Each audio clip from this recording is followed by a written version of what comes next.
Association Vietnam and supported by Hong Kong Trade Development Council. We have a total participants of over 300, and we will update you a little bit later when I have the final number. My name is Winnie Lam. I'm the General Secretary to the Hong Kong Business Association Vietnam and the COO of Colliers in Vietnam, and I will take you through the presentation today. I would like to start by thanking our sponsor, GoNP Capital, and our co-organizer, KPMG Vietnam, with the representative speakers, Mr. Chang Hong Chun, Audit Partner, Chinese Practice Leader, and Ms. Mia Teblay, Associate Director, Real Estate Service, and our guest speaker, Mr. Win Ming Guan, Head of Product Marketing, Samsung Mobile Vietnam. And not the least, Mr. Frederick Burke, Senior Partner, Bacon & McKenzie Vietnam, who will moderate the Q&A session. It is my honor to be hosting you. Thank you. Besides the organizers and speakers organizations, we have a total of 20 national and regional organizations today, and it's evident the topic is of great interest. Allow me a few moments to thank all of them. From region, Hong Kong Australia Business Association, Hong Kong Development Council, Hong Kong Singapore Business Association, Indonesia Hong Kong Business Association, Myanmar Hong Kong Chamber of Commerce and Industry, and the Thai Hong Kong Trade Association. And in Hong Kong, the Chinese General Chamber of Commerce Hong Kong, Hong Kong Vietnam Chamber of Commerce, and the Junior Chamber International's Asian Pacific Development Council. And in Vietnam, AmCham, AusCham, BRICHam, CanCham, the Central and Eastern European Chamber of Commerce, the Council of Taiwanese Chamber of Commerce in Vietnam, the Italian Chamber of Commerce, the Indian Business Chambers, Malaysia Business Chambers Vietnam, and the Singapore Business Group. Thank you very much for your support. Today's events consist of 3 short presentations and a panel discussion to follow where you can raise questions throughout the webinars. For good housekeeping, the host has muted all your microphones and videos to ensure focus. You can send your questions in during the event and we will try to get to all of them. And if we cannot get to them, we will get to them after the event. If you're encountering any technical problem, the first thing to do, we recommend is log out and log in again, and that should solve most of the problem. Let me quickly get Mr. Chang, Audit Partner, Chinese Practice Leader, to kick off the event. Mr. Chang currently is the partner of KPMG Vietnam and used to work for KPMG Malaysia. His professional services experience includes financial statement audit, tax audit, and project audit as part of the audit services, counseling planning, including the implementation of operational assessment, organizational planning, system establishment related to IPO application, as well as service audit service for multinational companies in Vietnam.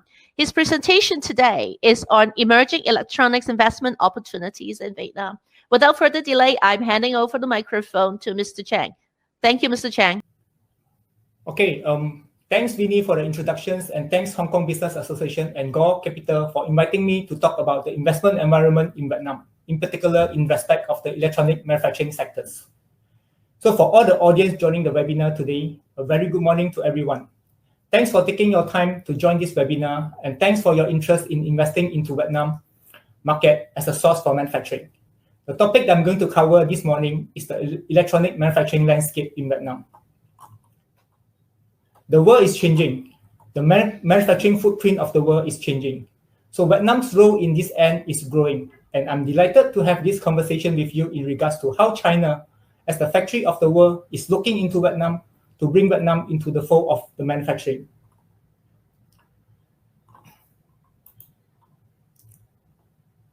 So today, we are going to zoom in into the electronic manufacturing sector in Vietnam. Vietnam is growing in this space as in many other spaces. Over the next few slides, we will talk about how Vietnam ranks among other Southeast Asia countries in terms of manufacturing environment on a macro level. We will also zoom into the Vietnam business environment with some statistics about doing business in Vietnam And then we will look into the export-oriented manufacturing of Vietnam, a story that will sound very familiar to a lot of participants from China on this call today. Okay, let's first look at Vietnam as an industry and compare Vietnam's manufacturing environment with other Southeast Asian countries.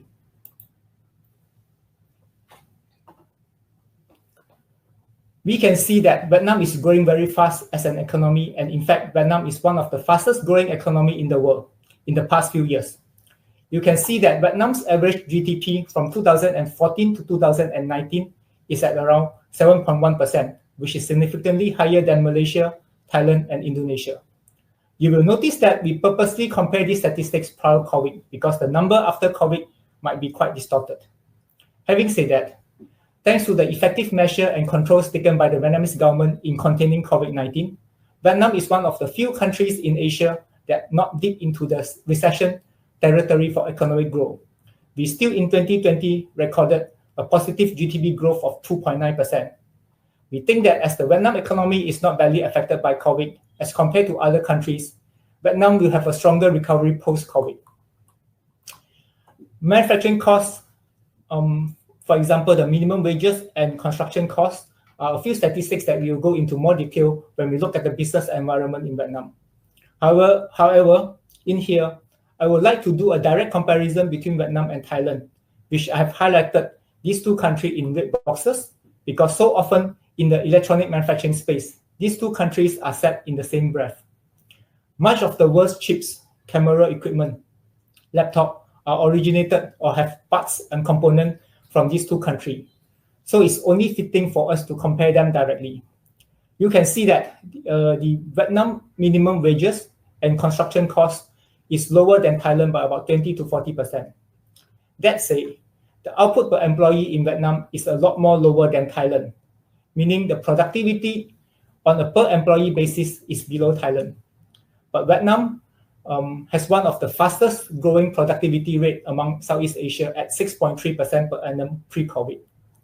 Now, I personally think that the number will accelerate tremendously in a post-COVID world where automation and industrialization continue to expand in Vietnam.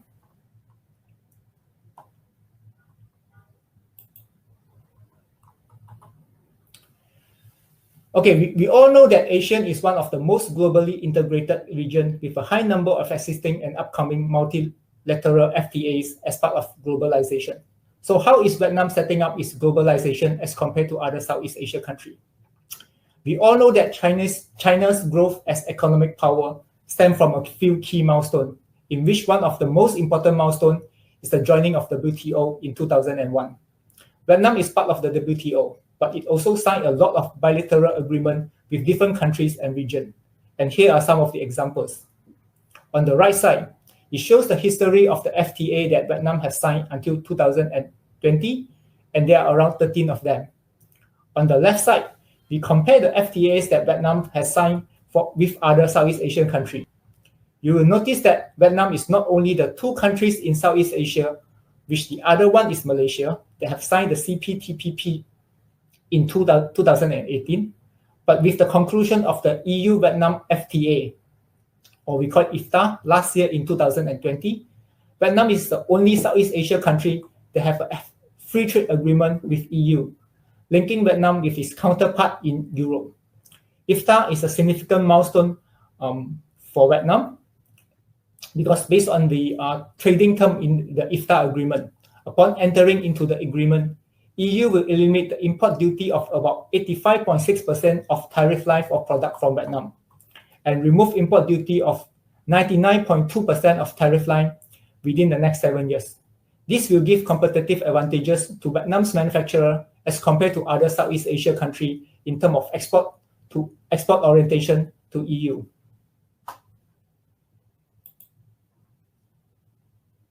Okay, so let's zoom in a bit on the business environment in Vietnam. What is this like to do business in Vietnam? Let's first look at a few key statistics here. First, about the labor force in Vietnam. Vietnam has a huge population of about 97 million population, and Vietnam also has one of the largest labor force per share of population in Southeast Asia at about 59%. This is owing to a relatively young age of population. Now, again, I keep coming back to the analogy of China. If you look at the history of the Chinese economy, the development of China accelerated rapidly in 1990 because China has a large employable base of workers ready to work in the factory. And that is what Vietnam is now. Real GDP growth, as I've mentioned, is around 7%. Although last year GDP was about 2.9%, we expect a quick recovery post-COVID. Based on the half-year result that was just being announced by the Vietnamese government, Vietnam GDP for the first 6 months of 2021 hit 5.64% and is on course to meet the forecasted 6.9% GDP growth this year. Political risk. So Vietnam is very much like China. It's a one-party state, and therefore the political situation in Vietnam is stable.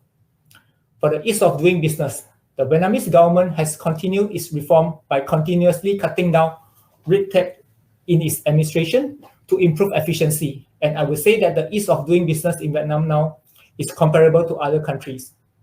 This has transformed to the overall competitiveness of Vietnam, and Vietnam has continued to improve in this space with an improved ranking every year.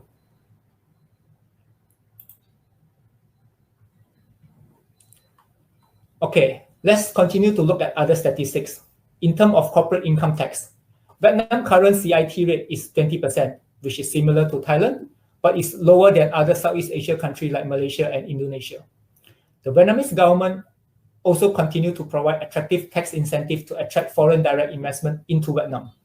For example, manufacturing companies setting up their factory in industrial zone, which are located in urban district of cities, will be entitled to enjoy a 2 years exemptions and a 4 years 50% reduction as standard tax rate. Furthermore, if company can meet certain conditions, they can even enjoy up to a CIT rate of 10% for 15 years, for the first 15 years, and a further 4 years exemptions and 9 years 50% reduction, which is a very, very good incentive as compared to other countries. Some example of condition to enjoy this incentive is if you set up your investment project in high-tech zone and or economic zone, project in specially difficult locations specified by the government, or the project is involved in the high-tech product or use high-tech technology, which is approved by the Ministry of Industry and Trade of Vietnam, or if your investment capital exceeded certain threshold, for example, 6,000 billion VND, which is equivalent to about 250 million US dollar. A lot of the electronic companies are currently actually looking into this space to try to maximize their tax incentive. Logistic performance is good at 3.27 over 5 and ranked 39 in world for logistic. However, the infrastructure aspect, especially on the road and the port quality, is not scoring high, and there's still a lot of room for improvement in this area. But the situation is improving, I have to say that. As the government, as the Vietnamese government is investing in road and the development of the North-South Highway, the railway, the extension of ports and other critical infrastructure that will be important for not only living in Vietnam, but conducting business and helping the export from Vietnam.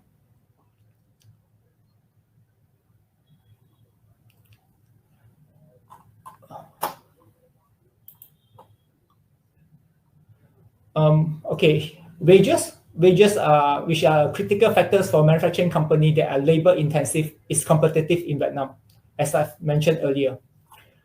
Vietnam has one of the lowest wages for manufacturing in Southeast Asia, although we do see a trend of continuous increase in the labor cost in recent years due to the mass inward migration of FDI into Vietnam.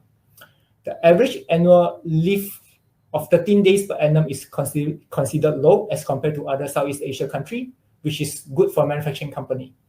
The labor tax and contribution is around 25%, which is comparable to other Southeast Asian countries. Now, if you look at the utility cost, i.e. the electricity cost, Vietnam electricity cost of 7 cents per kilowatt is considerably lower as compared to other Southeast Asian countries, and similarly for the cost of water and gasoline.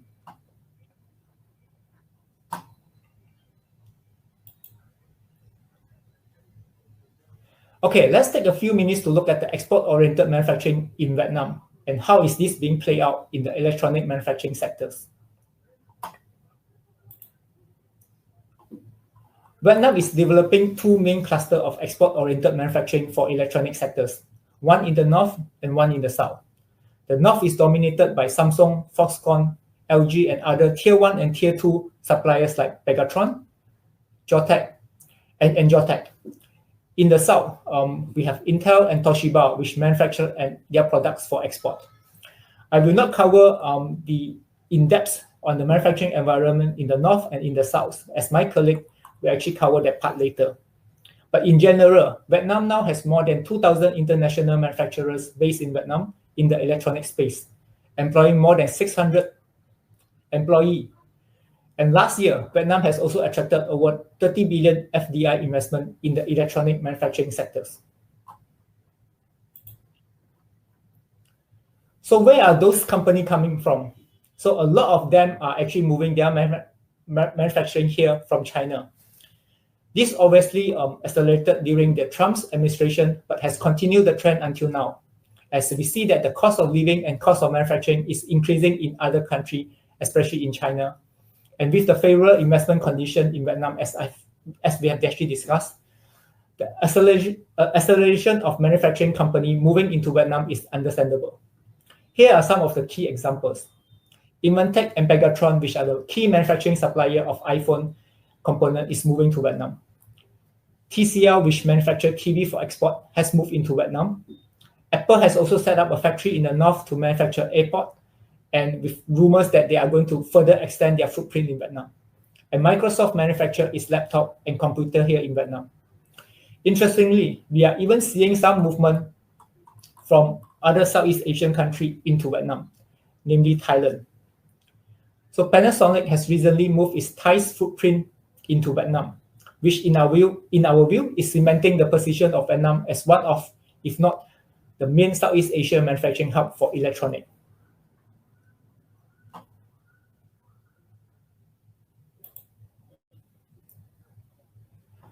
Okay, very quickly here, I would like to actually highlight in these slides the composition of trade over times for Vietnam.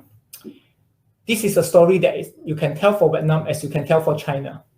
So looking back to 2008, the electronic manufacturing has a value of 8.7 billion of export revenue. And although it was ranked second in terms of export, it only represented 11% of the total export. Now, fast forward 10 years, in 2018, you can see that the value grew by 32% compounded annually, and the value of the electronic manufacturing export now is standing at 113 billion. And now not only ranked first in terms of export, but also made up of 47.4% of the total export value. This has further proven that the Vietnamese government has successfully transformed the country from agricultural and traditional product-based manufacturing to the more high-end electronic-based manufacturing. And Vietnam is emerging to be the next manufacturing hub for a lot of international players in the electronic sectors. By this, I will end my presentation here, and I look forward to more interaction during the Q&A. Thank you.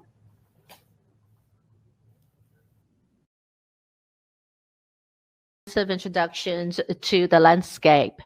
Coming up next, we have Ms. Mier, who was a colleague of mine at Colliers Vietnam before, now with KPMG Vietnam, M&A Real Estate Division as Associate Director. She has already worked for KPMG Shanghai Audit Department back in 2006. And after that, she was Business and Project Manager of Gwen Design, in which she was responsible for project design and project management.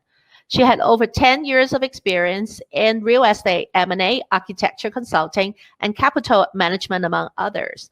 She will walk us through the real estate landscape for electronics industry in Vietnam today. Handing it over to you, Mier.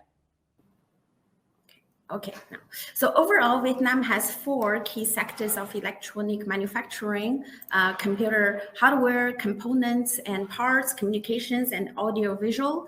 In each sector, we have some big players already joined, as shown here: Canon, Samsung, LG, Panasonic, Intel, and especially notable names like the 4 of the biggest partners of Apple, Foxconn, Compal, Pegatron, and Lexshare, manufacturing and assembling components and parts for Apple's products. So here, the 2 sectors have the highest presence of electronic multiple national companies are computer hardware and components and parts. So with Vietnam still remaining as the attractive destination for multiple national players, we will see that northern economic zones will continue to be the manufacturing hub for players in electronic industry. So why did these companies choose to set up factories in the north instead of moving to the south, which is the largest key economic region of Vietnam? First of all, in terms of location, compared to the south, the north is very close to China, South Korea, and Japan, which is convenient for supply chain, attracting investment capital and trade. Secondly, the north has more highways, so 14 roads with a total length of 2,300 kilometers, while in the south, there are 10 roads with the length of 1,260 kilometers. Thirdly, northern key economic zone has more young and well-trained cheap labor. For the cost in the north, average cost is about $287 per month, while it is $325 a month in the south. Well, in terms of the rental costs, for the warehouse, it's similar the same. Well, for one-time investment for the land rental lease for per lease terms, in the North IP, it's lower as it is $107 per square meter per lease term, while it is 111 square meter per square meter per lease term in the south, according to the JL report. Also, for occupancy rate now in the north, it is 75%, which implies for more space for new players to enter, comparing to the high occupancy rate above 86% in the south already. So basically, the north is focusing on attracting foreign direct investment from new technology industries, orienting the development of electronics industries. Okay, so following these highlights above, it's easy to understand that over past years, many large capital investments of electronics players have been made into the IPs of northern Vietnam. Samsung, with its $15.4 billion investment into 3 factories in the north, is one of the highlight mega investment in Vietnam. LG also poured over $4.55 billion to build factories in the north. Foxconn, Taiwanese well-known manufacturer, also has previously invested in the north of $1.5 billion, and also recently announced its next investment in Bac Giang at the beginning of this year. So for this, we will go over more details later. So almost 65% existing manufacturer players in the sector of electronics have locations in the north, while remaining 35 chosen to relocate in the south. While northern economic zones will become the electronics hub, today we will introduce 5 of the main provinces that attracts most of the players and will continue to attract more in the field. So first of all, let's look at the 2 biggest provinces there, Haiphong and Bac Ninh. Haiphong has 12 IP with total area of about 4,400 hectares. The majority of the electronic MNCs are located in Dinh Phu, Cat High Economic Zone, which has 9 IPs inside. Haiphong has a big advantage of geographical location with 38 seaports. As the 3rd biggest city in Vietnam, Haiphong becomes one of the marine economic centers in the North Sea and the whole country. Also, Haiphong has its own Cat Bay International Airport and a newly built modern highway system connecting Haiphong to other provinces and Hanoi.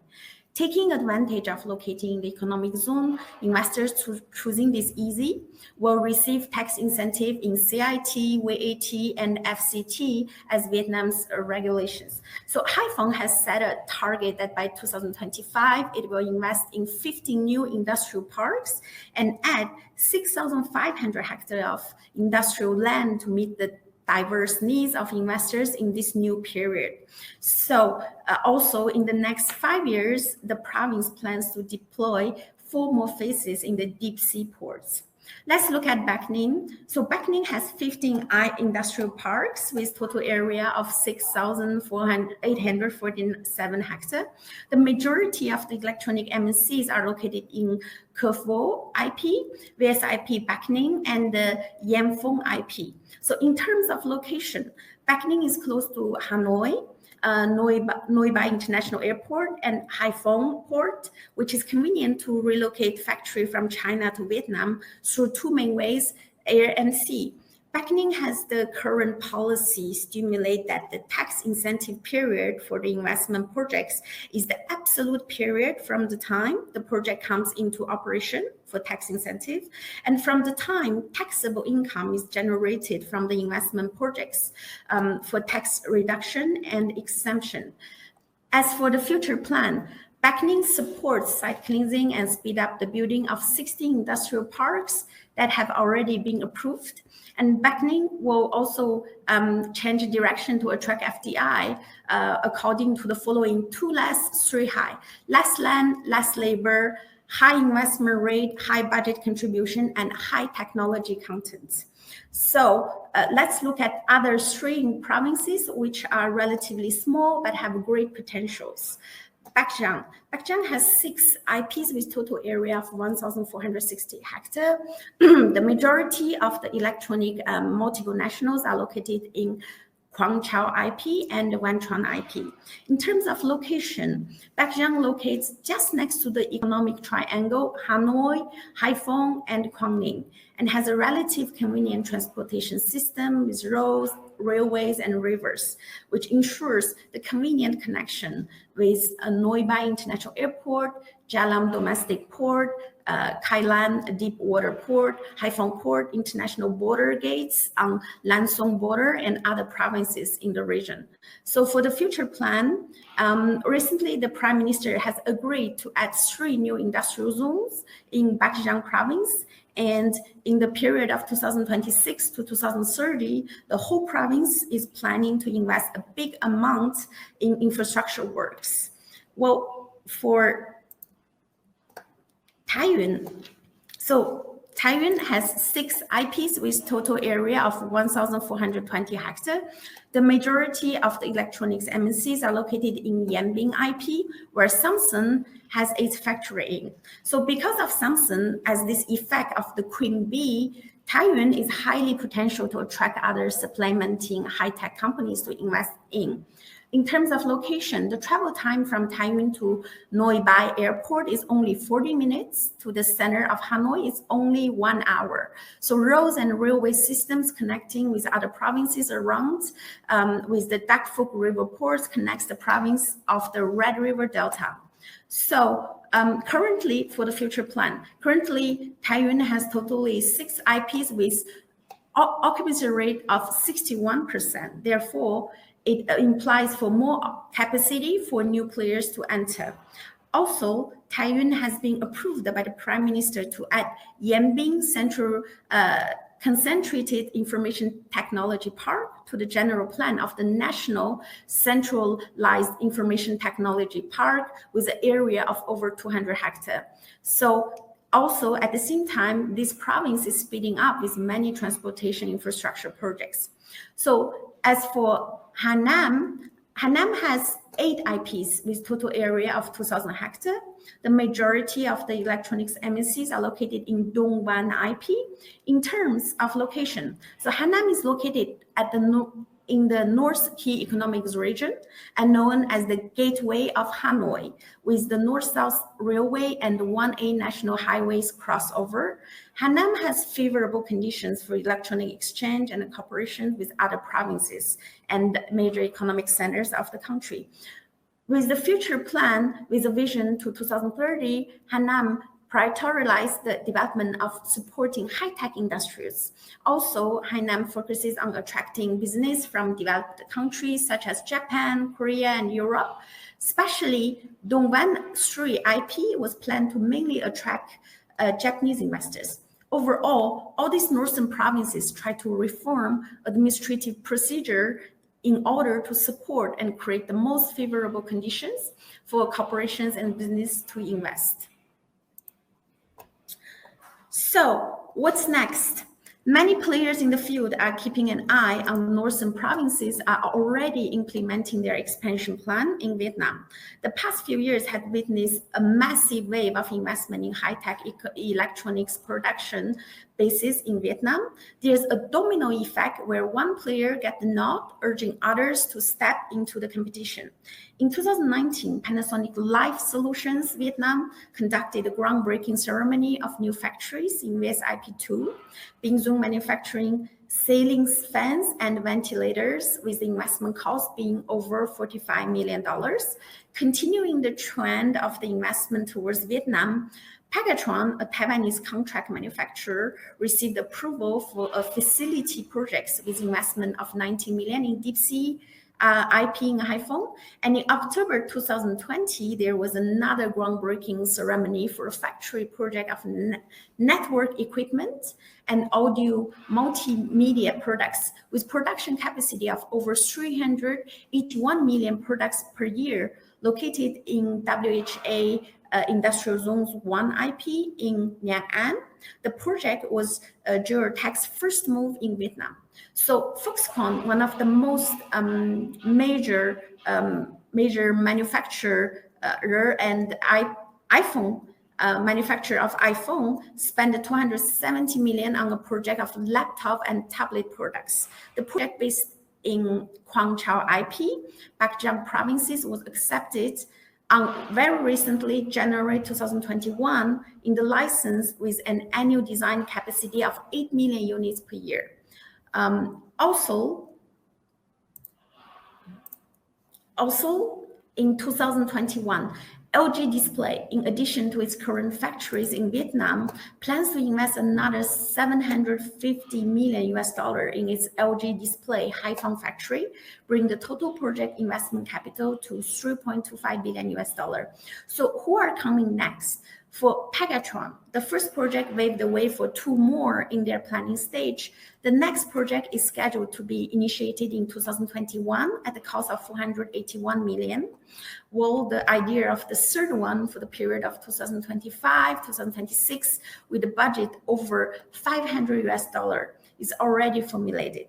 It is also reported that Campbell and Google are making their moves. Campbell is opting for Vinh Phu province as a base to set up a factory manufacturing laptop and smartphone with production capacity of 2 million products per month. Meanwhile, Google is reported to be working on a project in Bac Ninh province. So for our last topic from my presentation today, my colleagues Chang already covered that for infrastructure and development, to make sure that to make a good use of this opportunity of investment wave coming in requires Vietnam to have specific and appropriate solutions. And the most important solution is infrastructure development. As of right now, transportation infrastructure is a major bottleneck for Vietnam to become a manufacturing hub, as logistic costs accounted for over 20.8% of GDP, as opposite to global average about 13, and are more higher than China's average level of 14.3. One of the largest obstacles is that in Vietnam, the small size tracking feet, minus 5 tons, accounted for over 86%. The limitation in the road system is a major reason. Vietnam obtains over 500,000 kilometers of the road, but less than 25% are in good shape. Moreover, express highways only accounted for roughly 4.5%. Thus, the average speed in Vietnam is 35 kilometers per hour, which is way below that of China, at least 55 kilometers per hour. However, the good side of this is there is government commitment on upgrading the infrastructure, which we already see the strong improvement as a positive result, especially in the north. So abandoned budget for public infrastructure spending above $120 billion allocated for over the next four years, as committed by the party leaders during the Congress meeting occurred recently in 2021.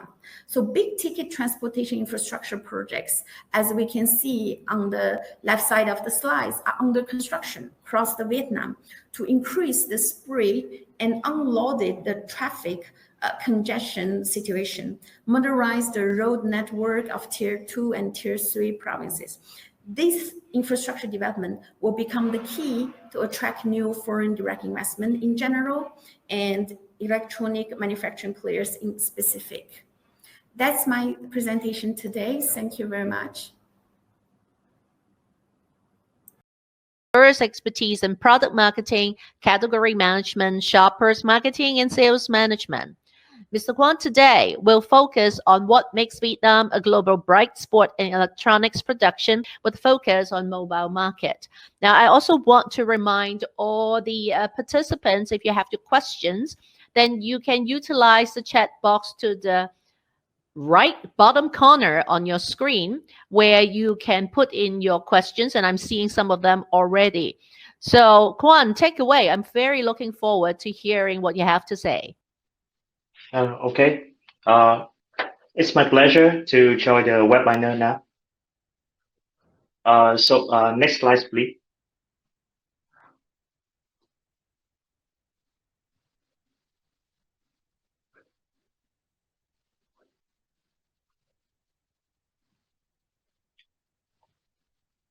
As Mr. Chang and Ms. Mia already go through some very interesting data, so I just jump into some, figures that it make us feel more interesting and some more insight from the manufacturer point of view.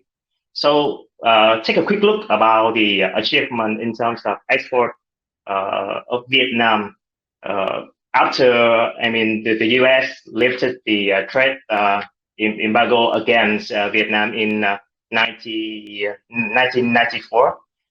So you can see that the achievement of Vietnam from over the last 9 years triples versus what we have done from 1986 to 2010. And next slide, please.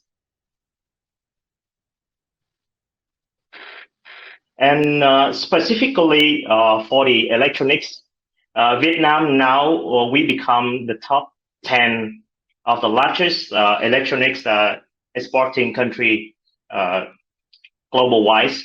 And among the brand, as you already got the information from me sharing, Samsung, we have over 17.5 billion investment capital into Vietnam, and it is expected that we will expand the investment in the country for longer run as well. And at the same time, besides manufacturing, Samsung also invests in the research and development center in Hanoi. It's about to open in 2023. I mean, is that the next 2 years? And this will be one of the biggest R&D center in Southeast Asia region. And we invest more than 230 million US dollar for this R&D center. And talk about the mobile device export in the last year. So total Vietnam, we export around 29 billion USD, and then 58% of that go to US and EU. And Samsung contribute 90% of that export amount, and it is around 26 billion. And this also makes Samsung, Vietnam, become the second largest exporter of smartphone in the world. And you know what? With the factory in Bắc Ninh and Thái Nguyên now, employ more than 160,000 local workers. And this is also one of the biggest factory of Samsung in the world. Next slide, please.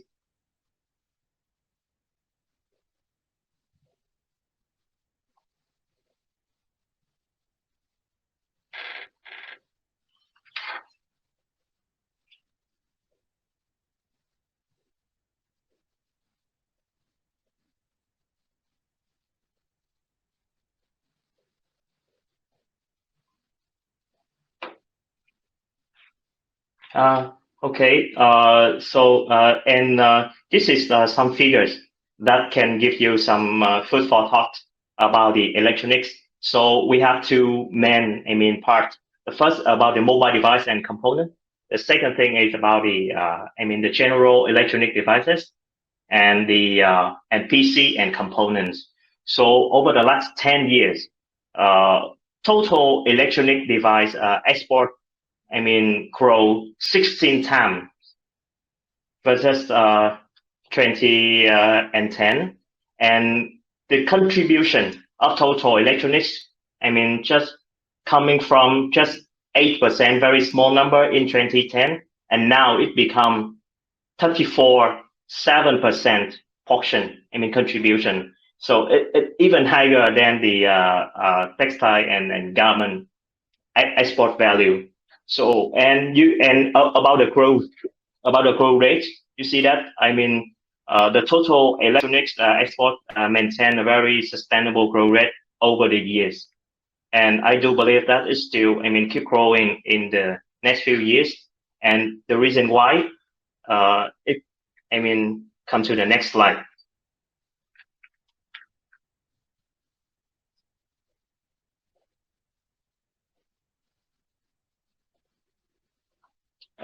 So let's talk about what make Vietnam that achieve that kind of achievement so far. I separate into external factors and internal factors. So let's talk about external factors. The first about the world trade between US and China, as you already know, according to Asia Development Bank, in 2019, the US import from China, dropped 12% in the first 6 months, while from Vietnam increased 33% with electronics and machinery. And then in terms of investment, based on Gartner, that the investment into Vietnam, had increased 200% in the first 7 months in 2019 as well. So that's very good signal that and this kind of trend will keep growing, as you already heard from the sharing of me and Mr. Chang. So next slide, please. Beside the manufacturing part, so I'd like to share a little bit more about the consumer insights. So this is the survey for the global consumer. So they research about the consumer behavior after COVID time, and this research run in June, in last June. So the good signal is that the demand globally after COVID, they are increasing, and is across the the categories like the home entertainment, consumer electronics, and virtual online activities. Why? Because you know that after COVID, everything has changed a lot, especially people nowadays they work at home more frequently. So and they change the behavior in terms of working, entertainment, entertaining, and also learning as well. That's why the categories like home appliances, mobile devices will keep increasing. And for Vietnam, you know what? For Vietnam, for the mobile phone market only, in Vietnam until May 2021, grow 36% versus 2020. And the interesting part is the premium segment. The over 600 USD grow even higher, 98% versus 2020. That means that, I mean, the demand is still there, even, I mean, grow higher with the premium segment. So this is very good insight, and it's create the, I mean, the good signal for all of the manufacturers, so they can, I mean, invest into their manufacturing and also the way they sell the products. And the second thing is about the, I mean, the channel for shopping. As you can see on the right of the right side, the increasing of online shopping over the last 2 years, a lot, right? But one more interesting thing is the recovery of the in-store purchase. So it means that once, I mean, the country can control the COVID impact, and I mean, the people get vaccinated, so they would like to have more experience in store rather than just shopping online. Next, please. And talk about the internal factors. So I call it the internal boosting factor. As I mean, my friend already covered in the previous part. They talk about labor cost, right? And then the FTA, all of the things that make Vietnam more competitive, and also, I mean, be more beneficial from the free trade agreement. So I just want to highlight the social political stability in Vietnam. I mean, could be one of the very critical thing that we can consider to I mean, to invest in Vietnam. So next, please. But how about the challenge? We talk a lot about the I mean, opportunity. We talk a lot about the I mean, the achievement. But how about the challenge for Vietnam? I mean, firstly, let's talk about the production capability and capacity as well.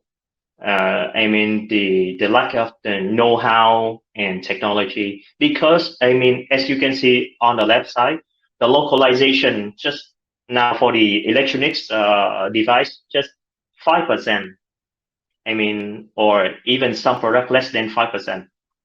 So it means that there's a huge challenge for local manufacturer who can produce, I mean, high quality electronics components, and can provide to the global manufacturer like Samsung or other players.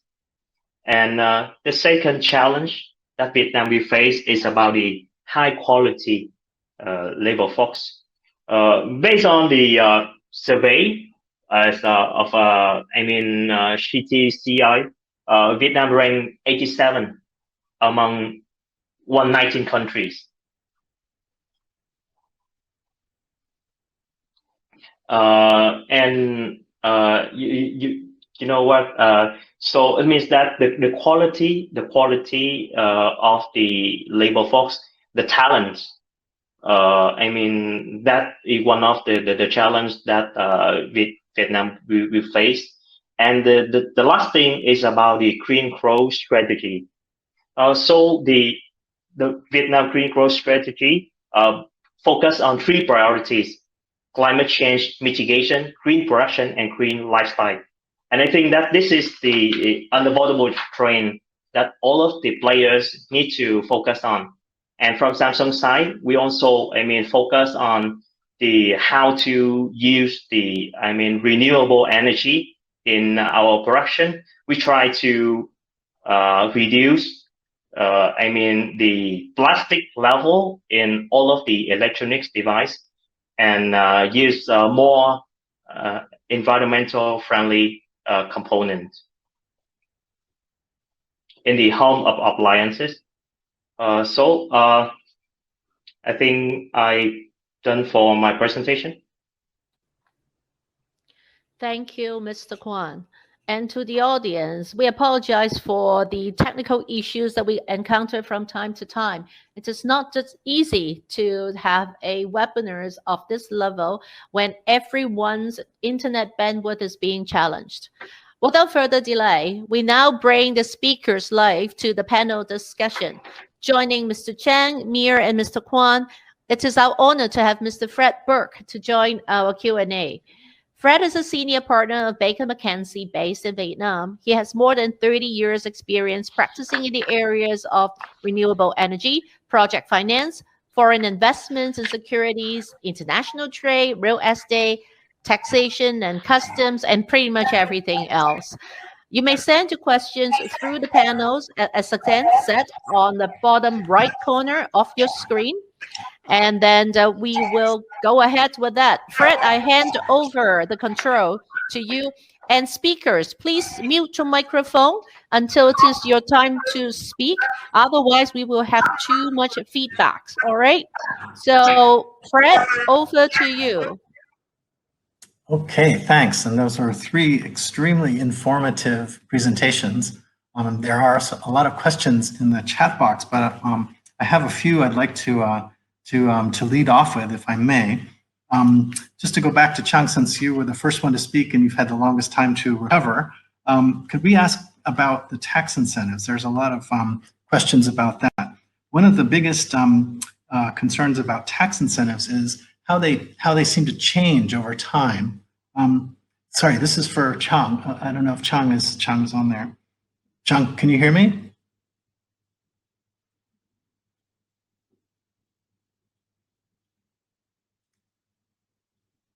Chang, are you there? No, it looks like you're still muted. So why don't you come off mute? In fact, frankly speaking, I think it's better if all the panelists go off mute so we can see your video and your audio. I don't think it's gonna, I think that's the better of the two alternatives because it takes so long to boot up if you come off. So please unmute yourselves if you're a panelist. Thanks.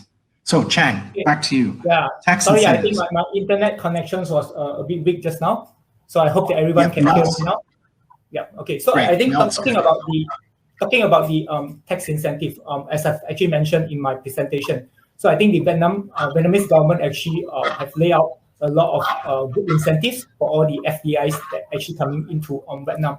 And I saw in one of the questions that being asked in the chat box is about whether there's any differentiation on the tax incentive in the north or in the south.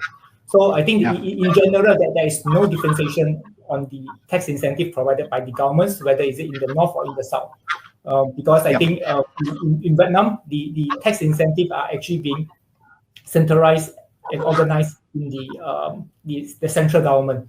Okay, so I think all the tax incentives that they actually provide is either based on the type of industry, like I've actually mentioned, let's say you're in the high-tech industry or using the high-tech way of manufacturing your products, then you can actually enjoy that.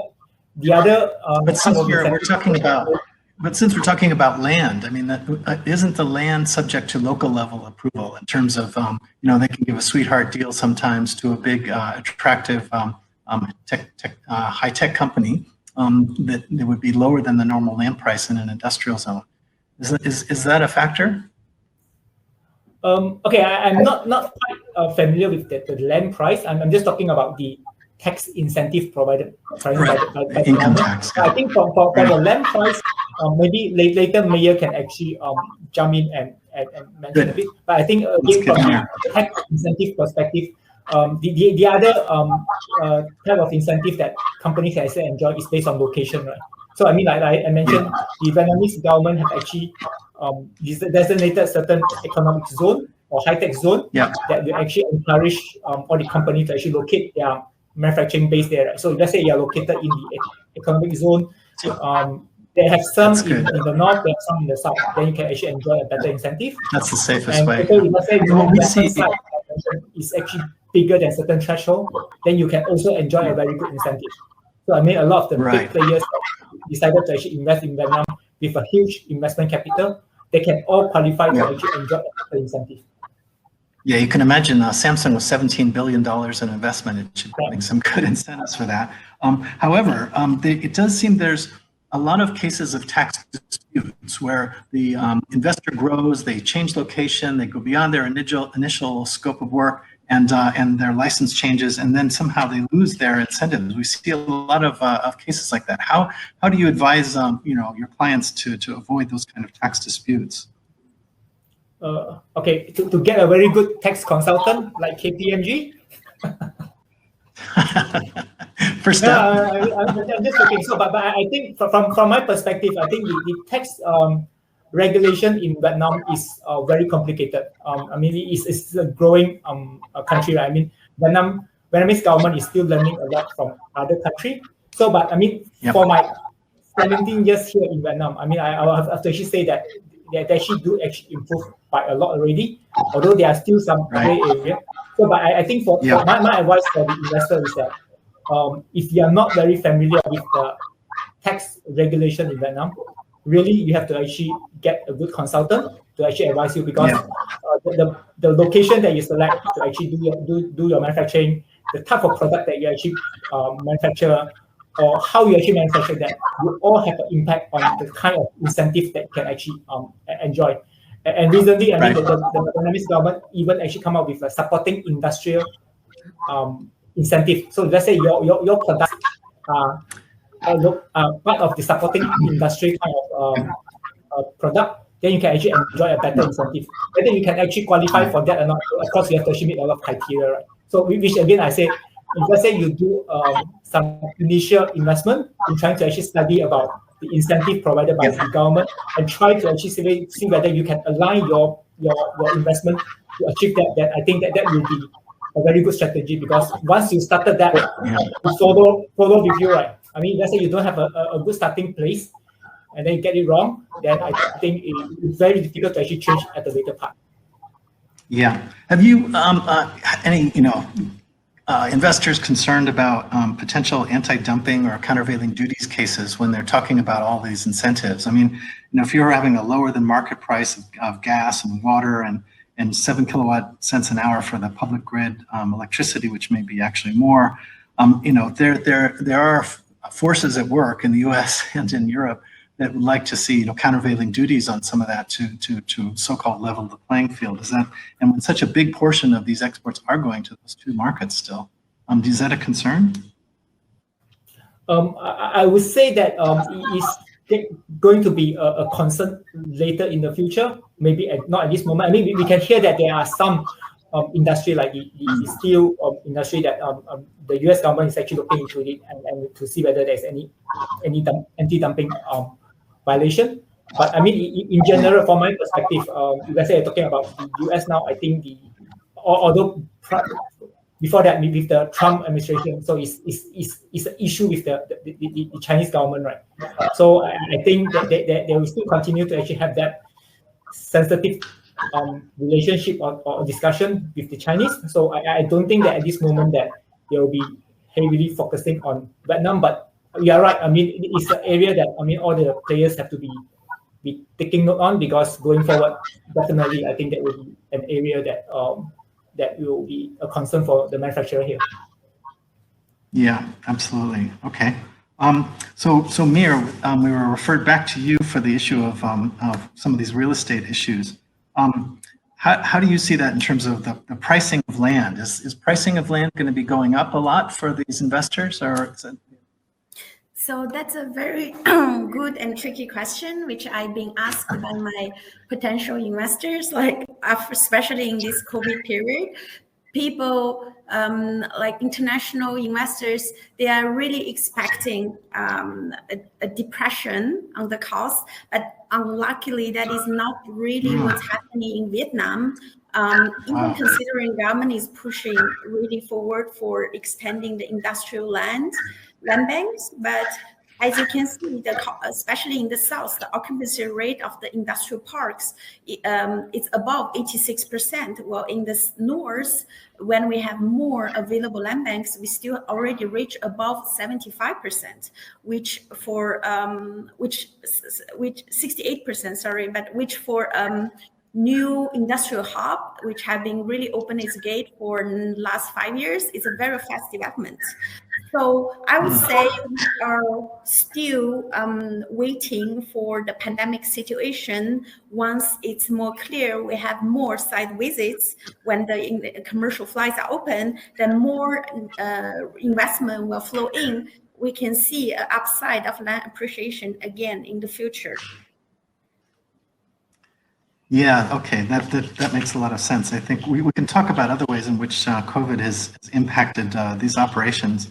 Maybe we can come to Kwan for that. I mean, with you said 160,000 local workers, what's been the vaccination strategy for keeping those people healthy and safe?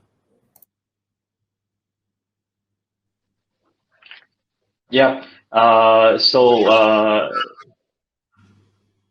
Protecting, I mean, all of the workers is one of the top priority from Samsung. That's why, I mean, 3 weeks ago, we already get 100% of the workers get vaccinated, so that we can maintain the, I mean, the manufacturing and also this kind of a policy to apply to all of the employees, not only from the manufacturing side, but for the sales and marketing and the supporting function as well. So we would like to make sure that, I mean, from Samsung side, we can, I mean, control and, I mean, keep everything balanced until, I mean, the country can control the COVID wave. Fantastic. No, that's really interesting that you were able to get 100% done 3 weeks ago. That's congratulations. That's really an achievement, and I think it shows that the government has really got the idea now that they have to do everything possible to stop any disruption to the supply chain, so that the whole business doesn't fall apart in the future. I mean, it's as Mir said before, we're already having enough trouble with infrastructure, getting a container container box out of the port. Not so easy. Last thing we need is people on sick leave, unable to provide the ancillary services and logistics and support that you need to get your goods to market and get them made here. So great to hear that the government's taking it so seriously that they could do 160,000 doses like that. That's really good news. You also mentioned your green growth strategy. That's a very interesting thing that we're seeing a lot of too in terms of renewable energy for electronics projects, especially in consumer area. What we see is consumers want to know that they're not going to destroy the planet by buying a electronic device from another. So there's a lot of marketing and that kind of investment that's going into the green supply chain. And Vietnam's been fantastically successful on the solar rooftop side, where there's 20% plus of the national installed capacity is now coming from solar, and it was nothing maybe 6 years ago. So that's been a big success. Now looking to more wind power in the next power development plan. What are your specific kind of interests in terms of greening the supply chain for yourself? Is it more on wind, solar, deep PPAs, or solar, or what's your interest? Okay, from Samsung side, for the global scale, we just signed, I mean, cooperation with one of the largest solar, I mean, modules manufacturer, SEQ Cells, so that I mean, Samsung can apply smart things energy service to our home appliances device now. So it means that the homeowner now, they can produce and store their own energy at their house, and then they can monitor and automatically optimize energy consumption in their home appliances and heating system. And that's the I mean, it's just a starting point. And at the same time, Samsung, we will announce soon I mean, the commitment for the sustainable growth, sustainability to the planet as well. With the I mean, the green production, and also we use the environmental friendly material, especially we reduce plastic in our, I mean, every single electronic devices. That's interesting. You mentioned that before. I meant to ask. There's a new environmental protection law in Vietnam which is going to have a lot of impacts in different areas. And one of them is circular economy and reusing the plastics and things that go into all these electronic products. Have you been looking at that? Is that going to increase costs, or is it a good thing, actually, because it's going to make things more efficient? What do you think? I think that in short term, it can, increase the cost. But if we can, but we can look in another perspective. It's kind of investment, because that kind of that will be the investment for long-term growth, for a more sustainable growth.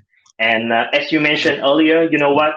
Based on our research with the consumer, now top three, among the Gen Z and millennials, top three key buying factors is about the sustainable growth, about the responsibility for the planet, responsibility for the community. And for sure, as a market leader, Samsung cannot, stand aside. We need to, be part of that, and we should lead the train. Yeah, that's fantastic. Before I jump to Mir with a question about location, I want to ask you one question about the idea that Samsung, with such a big investment in Vietnam, is like the queen bee, and there's a lot of suppliers coming up. What could the government do to make it easier for these smaller enterprises to get in here to help localize more of the value chain? We've seen in our own work, small companies sometimes have trouble with the red tape and the bureaucracy of Vietnam. They don't get necessarily first priority or tax incentives.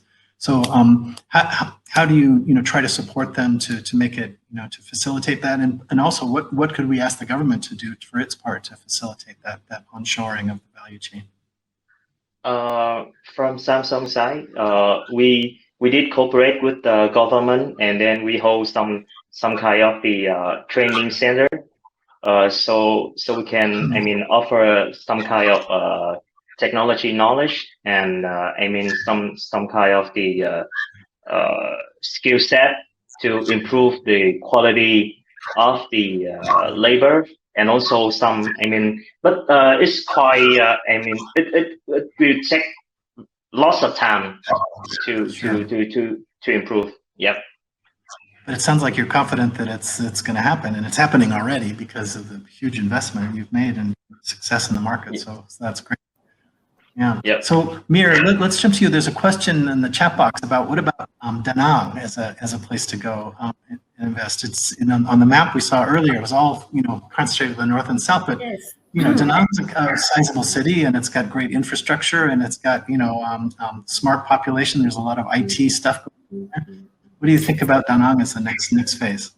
Yeah, so that's a very good question as well. So actually recently, if you follow the news, the Prime Minister has agreed to allow Da Nang to plant 59 hectares of ancillary IP to support the IT park Da Nang, which is and Da Nang High Tech Park, which is two major IT parks we know very well.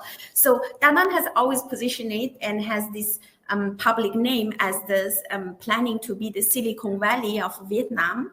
So that could also, we know that we do have some high tech and IT company put their headquarters in Da Nang instead of south in Ho Chi Minh, not only for the consideration of the cost, but also for the good incentive and the government policy they receive in that region.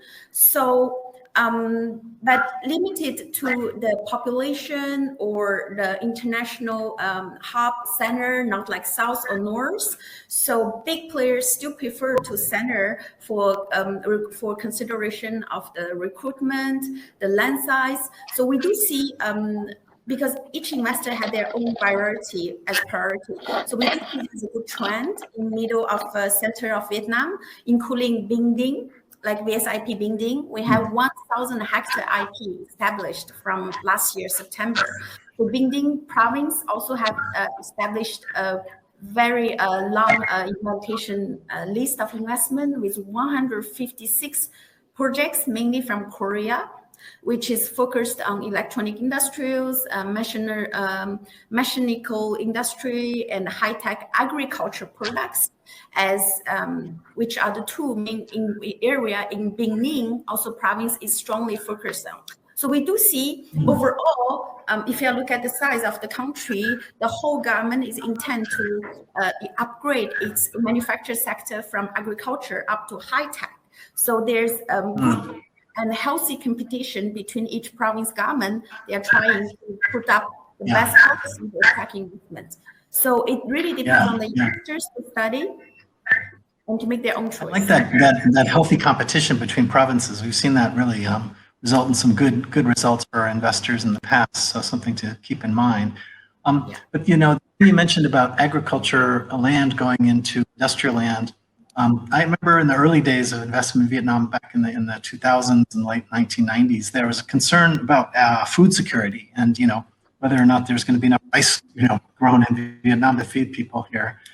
That I think there's still a lingering concern, although the enthusiasm for the high tech economy is really driving this kind of investment. Do you see? And this is a little bit different from our main focus, but isn't there also a technology element to the agricultural sector that is trying to make it more smart and more efficient and less damaging on the environment and all this kind of things? You see the dragon fruit industry down near Phan Thiet, some other agricultural areas in the country where they're producing more with less and trying to reduce the impact. Do you see that in what your investors are looking at? And so my focus is really on real estate, but overall for the sector of tech and agriculture, I would say, interesting you mentioned the Phan Thiet, because another day I passed it, I saw the Cai Niao collection point of dragon fruits. So, and also we know that for lychee, for instance, because of the big industrial season now for lychee to China, government especially put policy of Vietnam to have entrance approval for lychee traders. So we can see that it, because of its. And also, one interesting data we received is for the pepper. So with the daily cooking, this pepper, the capacity of per square meter land for production in Vietnam is 5 times of India because of technology improvement.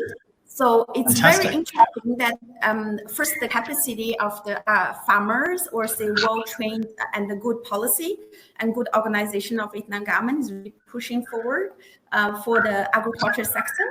And we do have big good investors are looking at this sector from M&A perspective. So we see very good upside for tech improvement in agriculture.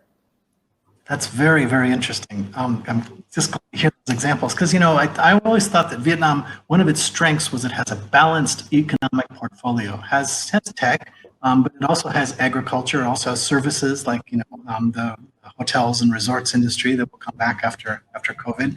And therefore, it's not, if something goes wrong in one sector, there's more that the economy can go back on. So it's very good for all of us in the Vietnamese economy because it makes it more stable and somehow more prosperous. So I think that we're up on time, and there seems to be no more burning questions. And there's more from the chat box. We might have to get back to these chat box questions later because I'm afraid we're out of time, aren't we, Winnie?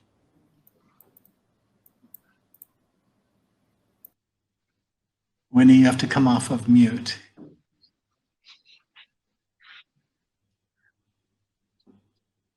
Okay, there she goes. Okay, we can hear you. Should be able to hear you.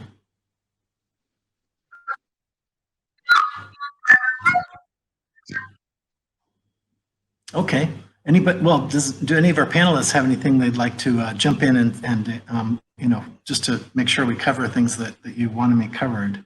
Any of you guys have any just last minute remarks? You've been a great panel, very interesting. So impressed with what Samsung has done and $17 billion of investment, 160,000 vaccinations. It's just an amazing story. And then this agricultural bit at the end, I remember, it used to be you fly into Saigon at night and it was all dark in the surrounding areas. Now there's all these lights for growing the dragon fruits at night, but in the daytime you also see solar panels on top of small factories. And it's all going very well. Of course, there's trade disputes in the area. We have to watch out for those. And there's things the government could do to streamline investment and make it more, the tax incentives more reliable and predictable and transparent. But those are the normal things that happen in a growing economy like this. So you all for your great comments and for participating in today's panel.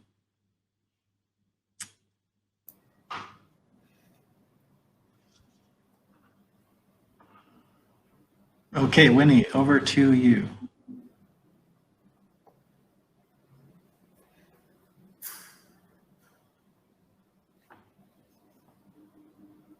Oh, getting some, wait a minute, last minute news. Okay, do you think the government is acting slowly on vaccine policies? A week ago, I would have said yes, and but in that last week, I think the crisis has become apparent to everybody. What happens if this new Delta variant, gets into the population, which it has to some extent. So I think all systems are go now for a mass vaccination from getting vaccines from various sources and approving them at the MOH. We're seeing a lot of our IZ clients in the same position as Samsung, not necessarily having to be so big. I talked to one guy who was only 800 workers in an IZ outside Ho Chi Minh City. He said all of the factories in the IZ, including the management, no discrimination as between foreigners and locals. Everybody's getting the vaccine there. They were using the AstraZeneca vaccine that was coming from Japan, 850,000 doses there.